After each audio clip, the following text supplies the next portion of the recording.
សួរពុកម៉ែបងប្អូនជាទីគោរពរាប់អានបាទថ្ងៃនេះលោកគ្រូសូមចេញមកនិយាយរៀបរាប់តកតងអំពីអានុភាពសុខឆ្មាឬក៏កូនក្រក់ឆ្មាហ្នឹងហើយតកតងបញ្ហានេះពុកម៉ែបងប្អូនខ្លះក៏បានដឹងខ្លះក៏មិនបានដឹងអ្នកខ្លះចិញ្ចឹមឆ្មាច្រើនប៉ុន្តែអត់ដឹងហ្នឹងហើយមានពេលខ្លះឆ្មាក៏វាឲ្យនៅសុខឬក៏វាឲ្យនៅកូនក្រក់ហ្នឹងហើយអញ្ចឹងយើងនិយាយអំពីសុខសិនពុកម៉ែបងប្អូនដែលទទួលបានអំពីសុខឆ្មាកាលណាឆ្មាវាកើតកូនមកវាតែងតែស៊ីនៅសុខវានឹងហើយហ្នឹងហើយ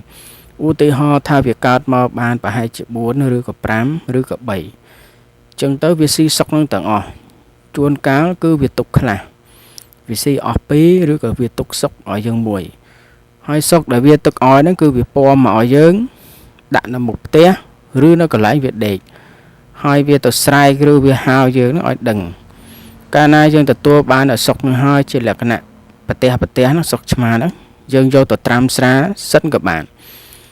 ហ្នឹងហើយបានចឹងទេយើងអាចយកទៅហាលក្តៅឬក៏ឆ្អើរភ្លើងហ្នឹងហើយយើងយកទៅប្រឡាក់អំបិលឆ្អើរភ្លើងដើម្បីឲ្យវាក្រៀមវាស្ងួតហ្នឹងហើយជំហានមួយណាក៏យើងធ្វើបានដែរយើងហាលក្តៅក៏បានយើងឆ្អើរភ្លើងក៏បានសំខាន់គឺឲ្យវាក្រៀមឲ្យវាស្ងួតបានវាអត់ខូចវាអត់ក្លិនអាហ្នឹងជាហ៊ានដំបូងដែលយើងទទួលបានអំពីសុខឆ្មានឹងឯងចំណែកកូនក្រក់វិញក៏អញ្ចឹងដែរកូនក្រក់ក៏យើងធ្វើអញ្ចឹងដែរណាកូនក្រក់ដែលវាកើតមកហ្នឹងគឺវាងាប់គេហៅថាវារលូតវាកើតមកវាងាប់ភ្លាមហ្នឹងហើយអញ្ចឹងបានយើងយកមកប្រើទៅបានវាប្រកែស័ក្តិសិទ្ធិអញ្ចឹងកូនក្រក់គេហៅថាងាប់តៃសាហ្នឹងវាងាប់វាកើតមកងាប់ហ្នឹងហើយបានគេយកប្រើហើយទាំងពីរហ្នឹងគឺកូនក្រក់ក្តីសុកឆ្មាក្តីគឺប្រើបានដូចគ្នាណាប្រកែដូចគ្នាណាសំខាន់យើងចេះថែរក្សាគេយើងចេះឧបកិច្ចឲ្យគេអញ្ចឹងណាហ្នឹងហើយកាលណាបើយើងយកឆ្អើរឬក៏ហាលក្តៅស្ងួតល្អក្រៀមត្រឹមត្រូវហើយតកតងនឹងកូនក្រក់ឆ្មាឬក៏សុកឆ្មាហ្នឹងយើងត្រូវធ្វើពិធីកិច្ចណាពិធីកិច្ចហ្នឹងគឺត្រូវធ្វើយ៉ាងណាហ្នឹងហើយយើងយកមកឲ្យលោកគ្រូដែលចេះហ្នឹងដែលចេះសូត្រដាស់ប្រសិទ្ធិហ្នឹងដើម្បីឲ្យលោកសូត្រដាស់ប្រសិទ្ធិដាក់ឈ្មោះហ្នឹងដើម្បីឲ្យកូនក្រក់ហ្នឹងសុកហ្នឹងវាមានរិទ្ធមានអំណាចវាមានទេជះហ្នឹងហើយអញ្ចឹងទៅយើងរស់ស៊ីនៅក្នុងសង្គមគ្រួសារអញ្ចឹងចេះតែតិចតិច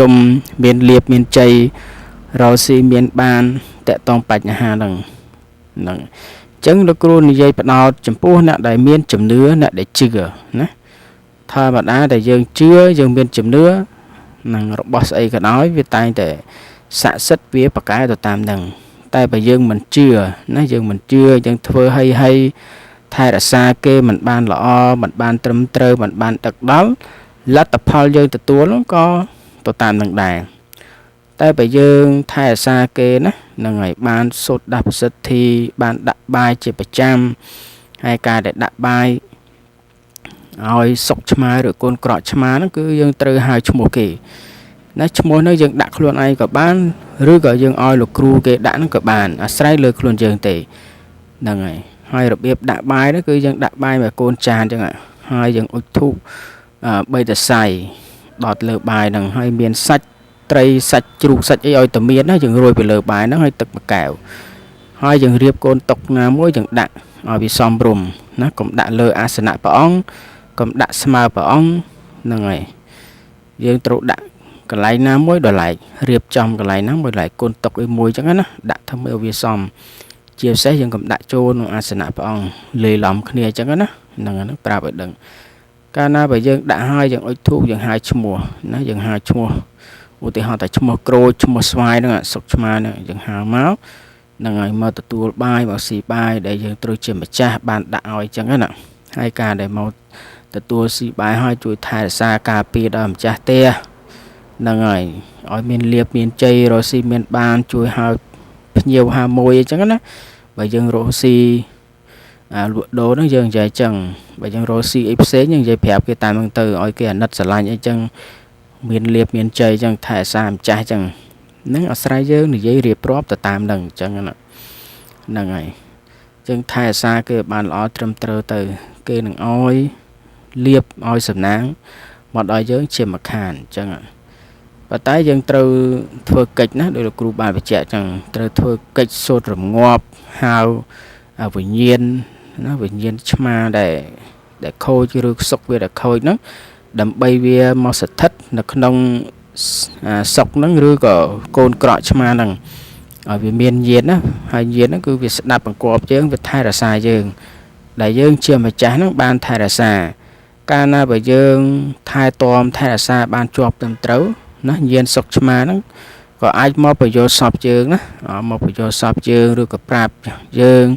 អំពីហេតុភេទផ្សេងអំពីបញ្ហាផ្សេងអំពីការងាររស់ស៊ីទូទានហ្នឹងហើយនេះគឺជាជំនឿបន្ទាប់បន្សំសម្រាប់យើងណាតែបើយើងមិនធ្វើការមិនខំប្រកបការងាររស់ស៊ីទទួលទានអ្វីយ៉ាងណានោះក៏វាមិនបានផលដែរណាប្រេងសំណាងគឺมันអាចធ្លាក់មកទទេដោយមិនមានការខំប្រឹងប្រែងនោះដែរលុះត្រាណាយើងខំប្រឹងប្រែងស្វះស្វែងនៅកិច្ចការងារដែលយើងធ្វើប្រកបទៅដោយសម្មាអាជីវោណាការងារចិញ្ចឹមជីវិតត្រូវយើងរស់ស៊ីប្រកបទៅដោយធម៌មិនលួចមិនឆក់មិនប្លន់មិនកេងប្រវ័ញ្ចនឹងរបស់គេរកភាពរស់ស៊ីដោយភាពស្មោះត្រង់ត្រឹមត្រូវនោះការងាររបស់យើងនឹងរីកចម្រើនទៅតាមអ្វីដែលយើងបានធ្វើដោយញើសដោយឈាមដោយភាពសុចរិតហើយវាយូរអង្វែងណាចាំពាក្យគ្រូបើយើងរស់ស៊ីបោកប្រាស់គេបោកកុហកគេគឺយើងបានតែមួយគ្រាទេបានតែមួយប្រាវហើយមួយគ្រាទេណាចាំពាក្យហ្នឹងយើងរស់ស៊ីអញ្ចឹងគឺបានតែមួយប្រាវមួយគ្រាហើយគេដឹងណាគេលែងរស់ស៊ីជាមួយយើងគេលែងទិញរបស់យើងអាហ្នឹងមកពីអីមកពីយើងមិនផ្ដល់ទំនុកចិត្តដល់គេយើងរស់ស៊ីបោកប្រាស់គេអញ្ចឹងហើយបានជាលទ្ធផលហ្នឹងបានវាហិចឲ្យយើងទៅតាមហ្នឹងលទ្ធផលហ្នឹងហើយអញ្ចឹងលោកគ្រូផ្ដាំយើងត្រូវមានភាពអត់ធ្មត់ខន្តីរស់ស៊ីដោយភាពស្មោះត្រង់ចេះស្រឡាញ់គ្នាសាមគ្គីគ្នាដែល